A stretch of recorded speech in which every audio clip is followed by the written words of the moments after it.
అనారోగ్యంతో బాధపడుతున్న ఇద్దరు వికలాంగుల మనోవేదన తెలుసుకున్న గౌరవ ముఖ్యమంత్రి నారా చంద్రబాబు నాయుడు మానవత్వంతో స్పందించి Darsi Telugu Desam party incharge doctor Gottipati Lakshmi సహకారంతో వారిని ముఖ్యమంత్రిని కల్పించారు.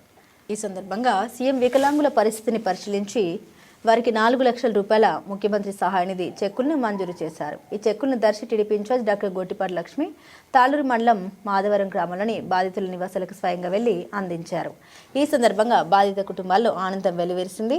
డాక్టర్ గొట్టిపాటి లక్ష్మి మాట్లాడారు. వికలాంగుల కళ్ళల్లో ఆనందం చూడగలిగామని, వారి కుటుంబాల్లో వెలుగులు నింపిన ఈ కార్యక్రమం తనకు ఎంతో సంతోషం కలిగించిందని అన్నారు. పేదలు బలహీన వర్గాల పట్ల ప్రభుత్వానికి ఉన్న చిత్తశుద్ధి మరోసారి రుజువైందని పేర్కొన్నారు. పనిచేసే ముఖ్యమంత్రి వర్యులు నారా చంద్రబాబు నాయుడు గారి ప్రభుత్వంలో ప్రజాప్రతినిధిగా ఇలాంటి మంచి కార్యక్రమాల్లో భాగస్వామిగా ఉండడం గర్వంగా ఉందని తెలిపారు.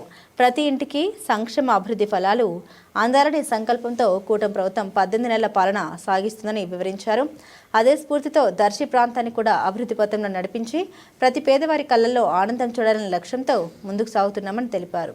కూటమి ప్రభుత్వాన్ని ప్రజలు ఆదరించాలని, అభిమానించాలని ఆమె కోరారు. ఈ కార్యక్రమంలో తాళూరు మండల ఎంపీపీ తాటికొండ శ్రీనివాసరావు, తాళూరు మండల టీడీపీ అధ్యక్షులు మేడగం వెంకటేశ్వరరెడ్డి, మండల vice MPP Idamakanti Venkateswara Reddy, Mannepalli society అధ్యక్షులు గొంది రమణారెడ్డి, నాగంపొట్లవారిపాలెం సొసైటీ అధ్యక్షులు వల్లభనేని సుబ్బయ్య, గొల్లపూడి వేణుబాబు, గంగవరం గ్రామ పార్టీ అధ్యక్షులు రామలక్ష్మయ్య, మండలంలోని వివిధ హోదాల్లో ఉన్న టీడీపీ సీనియర్ నాయకులు రమేష్, బడే వేణు, వెంకట్రావు, నాగార్జున రెడ్డి తదితరులు కూటమి శ్రేణులు పాల్గొన్నారు.